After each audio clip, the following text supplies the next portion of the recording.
Important है कि video computer युद्ध या वीडियो गेमर युद्ध किसे कहते हैं। मेरे दोस्तों मैंने अभी आप लोगों को पिछला वीडियो में बताया था, क्या बताया था सर? प्रथम खाड़ी युद्ध। प्रथम खाड़ी युद्ध को दोस्तों विभिन्न नामों से जाना जाता है भाई। कभी कोई बोलता है दोस्तों क्या वीडियो गेमर युद्ध, कभी बोलता है कंप्यूटर युद्ध। तो दोस्तों अमेरिका का राष्ट्रपति जॉर्ज बुश ने इसे नई विश्व व्यवस्था की संज्ञा दी है भाई। तो आइए सर, हमें कंप्यूटर युद्ध क्यों कहा गया?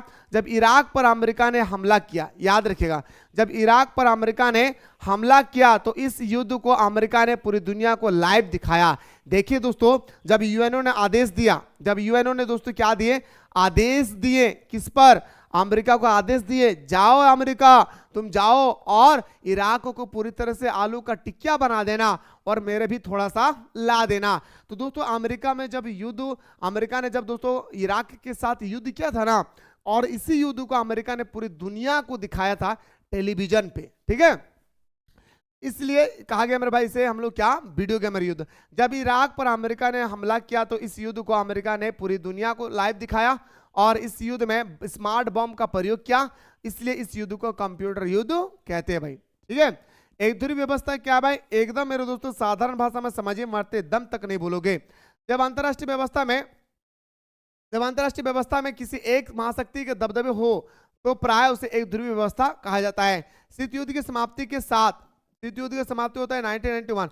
एक ध्रुवीय व्यवस्था किसे कहते हैं? तो सुनिएगा मेरे भाई, अंतरराष्ट्रीय स्तर पर मतलब हमारे पूरा विश्व के स्तर पे, जब पूरे विश्व के स्तर में, यानी सर एक हमारा अंतरराष्ट्रीय स्तर पर जब कोई एक महाशक्तिशाली पूरा अपना दबदबा दिखाएं, इसी को हम लोग बोलते हैं क्या? एक ध्रुवीय व्यवस्था। क्या बोलते हैं सर? एक ध्रुवीय व्यवस्था, ठीक है।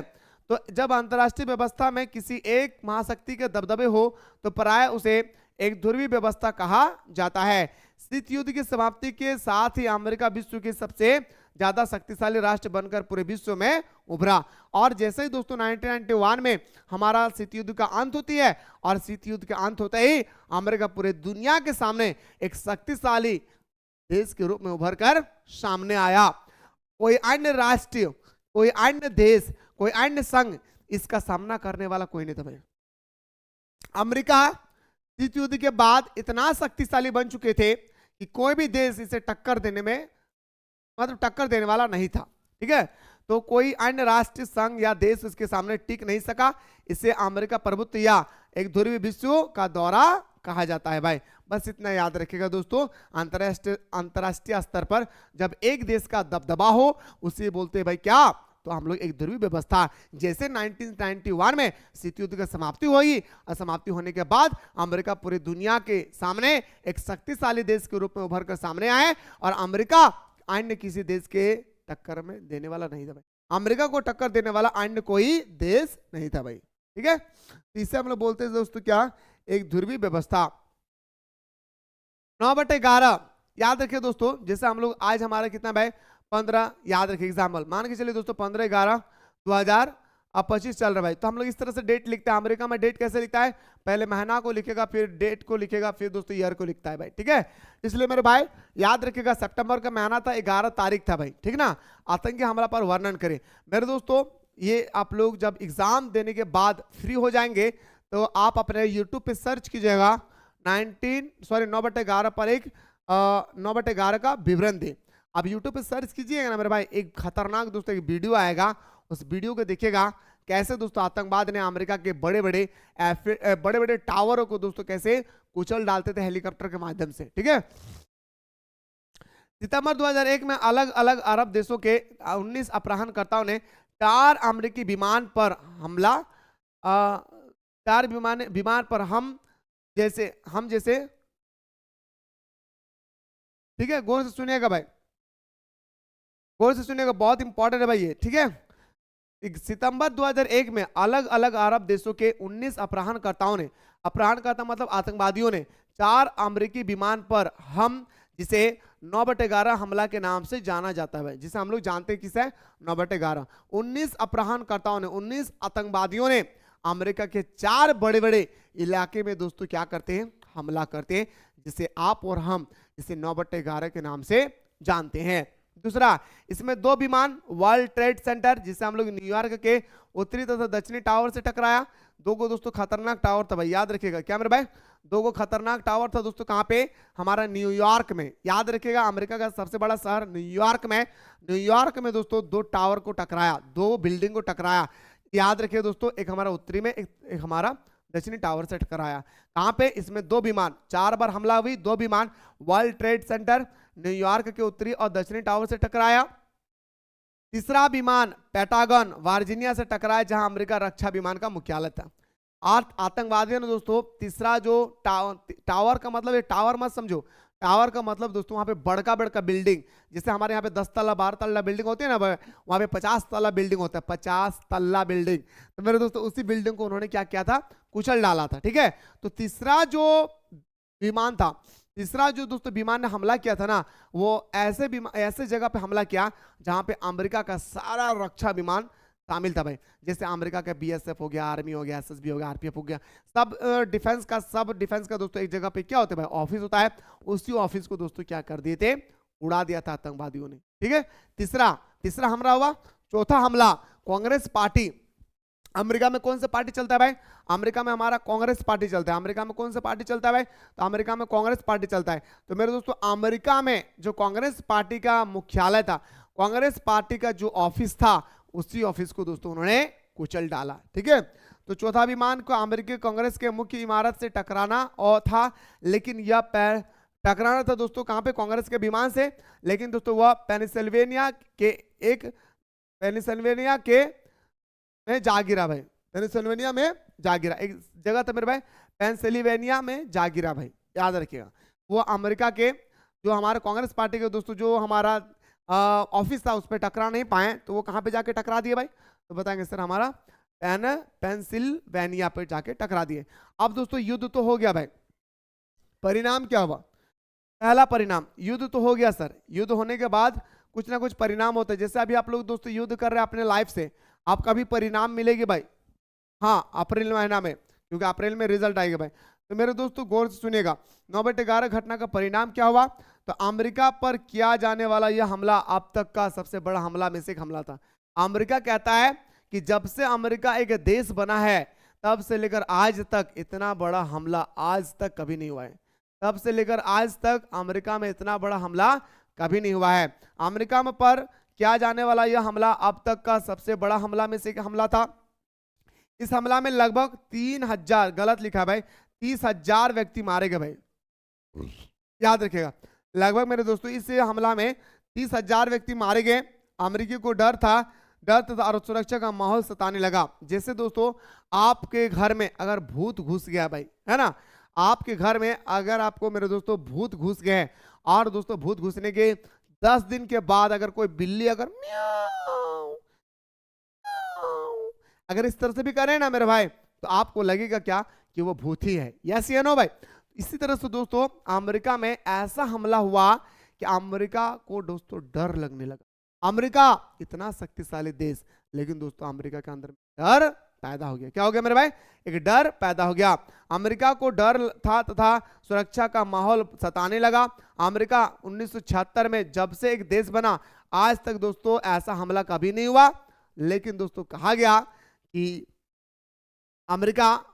दोस्तों कि इतना बड़ा हमला जो हमारे देश में हुआ ना, इतना बड़ा हमला कभी नहीं हुआ जब से हमारा अमेरिका एक देश बना 1776 में। तो ये था सर इसके परिणाम जो बहुत ही इंपॉर्टेंट था मेरे भाई। ठीक है भाई, चलिए सर अगला क्वेश्चन में देखिए, ऑपरेशन डेजर्ट स्टार्म क्या है। वही सर ऑपरेशन डेजर्ट स्टार्म, बहुत इसे नाम से जाना जाता है भाई, ऑपरेशन डेजर्ट स्टार्म। प्रथम खाड़ी युद्ध हो गया, इसके बाद वीडियो गेमर युद्ध हो गया, कंप्यूटर युद्ध हो गया, नई विश्व व्यवस्था की संज्ञा दिया, बहुत सारे दोस्तों इसे हम लोग अलग अलग नाम से जानते हैं भाई। फिर भी दोस्तों आप लोग थोड़ा सा सुन लीजिए, याद रखिएगा। इराक, ठीक है भाई, इराक द्वारा कुवैत पर कब्जा ना छोड़ने के विरुद्ध संयुक्त राष्ट्र संघ यानी दोस्तों यूनाइटेड नेशन ऑफ ऑर्गेनाइजेशन के नेतृत्व में 34 देशों की मिलीजुली और 6,60,000 सैनिक की विशाल सेना ने इराक के विरुद्ध मोर्चा खोला और उसे परास्त कर दिया। 34 देशों का सैनिक, अमेरिका अकेले इसमें 75% सैनिक दिया था। अगर 34 देश में मिला करके अगर 100 सैनिक दिया है तो 75 गो सैनिक किसका था, अमेरिका का अकेले था। बाकी जो 25 गो सैनिक था वो 34 देशों का था भाई, ठीक है। सुनिएगा, तो इराक द्वारा कुवैत पर कब्जा न छोड़ने के विरुद्ध संयुक्त राष्ट्र संघ के नेतृत्व में 34 देशों की मिलीजुली और 6,60,000 सैनिकों की विशाल सेना ने इराक के विरुद्ध मोर्चा खोला और उसे परास्त कर दिया। इस युद्ध को प्रथम खाड़ी युद्ध कहा जाता है। संयुक्त राष्ट्र संघ के इस सैन्य अभियान को ऑपरेशन डेजर्ट स्टॉर्म कहा जाता है। अमेरिका में दोस्तों इसे क्या बोलते हैं भाई, तो बोलता है सर ऑपरेशन डेजर्ट स्टॉर्म, ठीक है। अमेरिका सैन्य अभियान का ही हिस्सा था, और अमेरिका क्या मेरे भाई, सैन्य अभियान का ही हिस्सा था। ऑपरेशन इंड्योरिंग फ्रीडम क्या है भाई, ऑपरेशन इंड्योरिंग फ्रीडम अमेरिका पर जिन आतंकवादी लोगों ने आक्रमण किया, आप दोस्तों थोड़ा सा गौर से सुनिएगा।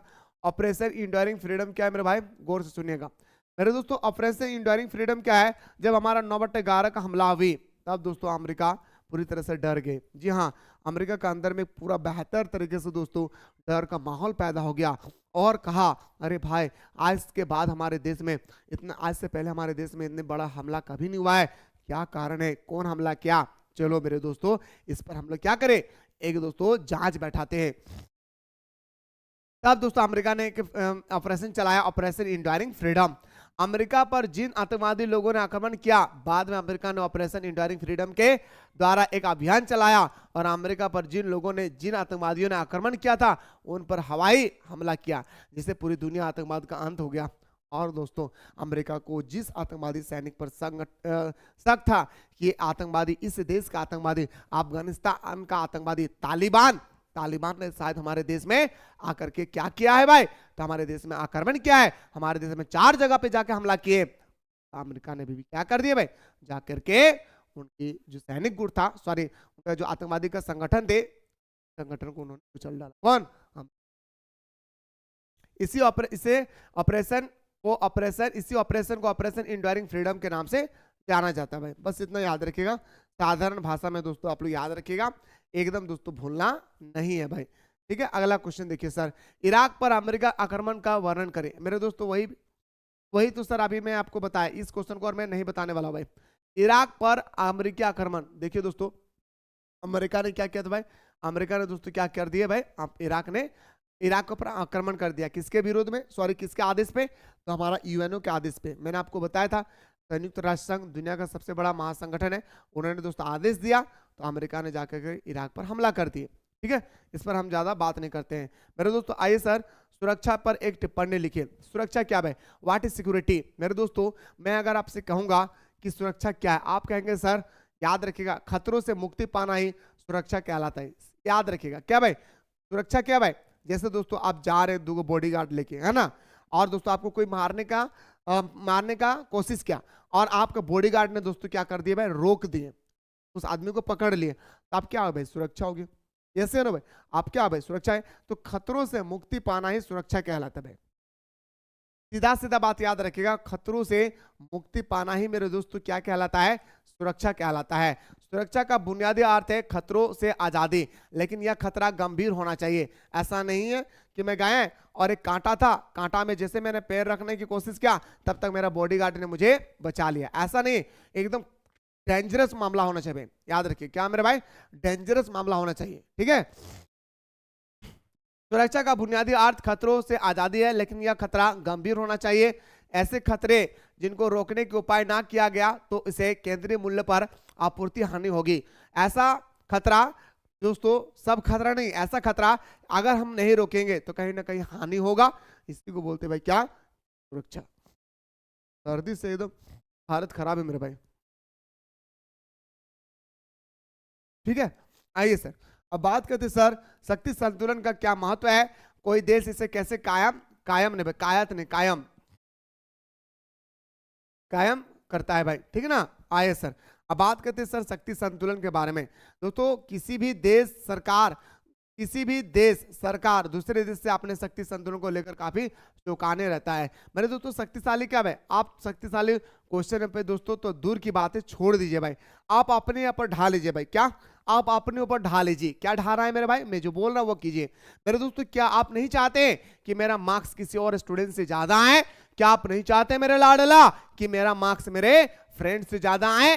क्या है भाई? शक्ति संतुलन। क्या है? शक्ति संतुलन। क्या आप नहीं चाहते हैं कि हमारे पड़ोस वालों से हमारा घर शान में रहे? क्या आप नहीं चाहते हैं कि पड़ोस वाले से हम ज्यादा शक्तिशाली रहे? क्या आप नहीं चाहते हैं कि हम पड़ोस वाले से ज्यादा कमाएं?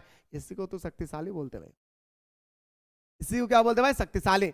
वही चीज क्या है मेरे दोस्तों कि दुनिया का हर देश दूसरे देश की तुलना में बढ़ावा दिखाने के लिए दोस्तों हमेशा शक्तिशाली बनकर रहता है ना। तो किसी भी देश सरकार दूसरे देशों से अपने शक्ति संतुलन को लेकर काफी चौंकाने रहता है।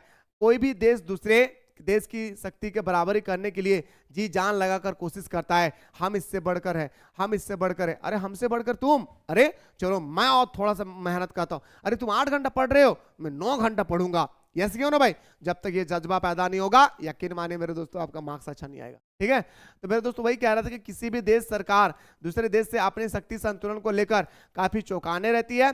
कोई भी देश दूसरे देश की शक्ति की बराबरी करने के लिए जी जान लगाकर कोशिश करता है। जो देश नजदीक हो, जिनके साथ संबंध अच्छा ना हो और जिनके साथ अतीत में युद्ध हो चुकी हो, उनके साथ शक्ति संतुलन को अपने पक्ष में करने पर खास तौर पर जोर दिया जाता है। और खास तौर पर हम उस व्यक्ति को दोस्तों दिखाते हैं कि हम सबसे शक्तिशाली है जिसके साथ मेरा लड़ाई हो चुका है। यस या नो भाई? जिसके साथ मेरा लड़ाई हो चुका है, जिसके साथ मेरा अच्छा संबंध नहीं है, जिसके साथ हमारा नजदीकी क्लोजली है, उससे दोस्तों हम लोग अपने आप को बढ़ावा दिखाने के लिए क्या करते हैं भाई? प्रत्यंत कोशिश करते हैं, लगातार कोशिश करते हैं भाई। ठीक है, आइए सर, जैसे भारत को हमेशा चीन और पाकिस्तान पर नजर रखना चाहिए, इसको लेकर याद रखिएगा। भारत को हमेशा चीन और पाकिस्तान पर क्या रखना चाहिए भाई? नजर रखना चाहिए। और भारत को हमेशा चाहिए कि हम चीन और पाकिस्तान से ऊंचा रहे। लेकिन अफसोस है मेरे भाई, आप लोग अगर जियोग्राफी लेकर स्टडी कर रहे हैं तो आप लोगों ने एक टर्म पढ़ा होगा, ह्यूमन डेवलपमेंट इंडेक्स। इसमें भारत का रैंक है 131वां, जबकि पाकिस्तान चीन का दोस्तों रैंक बहुत कम है। ठीक है, हमारे देश खाली बढ़ चुका है दोस्तों, हिंदू मुस्लिम हिंदू मुस्लिम। चलिए आइए सर, शक्ति संतुलन कायम करने के लिए कोई देश निम्नलिखित कार्य करता है। पहला, वह देश अपने सैन्य शक्ति को बढ़ाता है। हम दूसरे देशों की तुलना में हम शक्तिशाली कहलाएंगे कब? जब हमारे पास सैनिक शक्ति होगा। यस या नो भाई? जब हमारे पास सैनिक शक्ति होगा तब दोस्तों हम दूसरे देश की तुलना में गर्व से कह सकते हैं कि हमारे पास शक्ति संतुलन है। क्योंकि कोई भी देश दोस्तों शक्तिशाली तभी होता है जब उनके पास सैनिक संगठन मजबूत होते हैं। वह देश अपनी सैनिक शक्ति को बढ़ाता है, इसी आर्थिक और प्रौद्योगिक शक्ति का होना जरूरी है। दूसरा पॉइंट में सर, वह देश गठबंधन बनाकर भी शक्ति संतुलन कायम रख सकता है। जैसे दोस्तों अमेरिका और दोस्तों रशिया दोनों देश गठबंधन बना लिए कि हम दोनों देशों का सैनिक आदान प्रदान करेंगे। अगर आपको जरूरत पड़ेगी रूस तो हम देंगे, और अमेरिका को जरूरत पड़ेगा तो रूस देंगे। तो मेरे दोस्तों क्या हो गया भाई? गठबंधन हो गए। सैनिकों का भी क्या होता है भाई? गठबंधन होता है। ठीक है, वह देश गठबंधन बनाकर भी शक्ति संतुलन कायम रख सकता है। गठबंधन में कई देश होते हैं जो सैनिक हमले रोकने अथवा उससे रक्षा करने के लिए मिलकर कदम उठाते हैं। यह था सर आपका शक्ति संतुलन, जो बहुत ही इंपॉर्टेंट था मेरे भाई। ठीक है, मुझे नहीं लगता है मेरे दोस्तों कि यहाँ पे कोई स्टूडेंट्स को कोई डाउट हुआ होगा भाई। कहीं भी कोई भी डाउट नहीं होना चाहिए मेरे दोस्तों।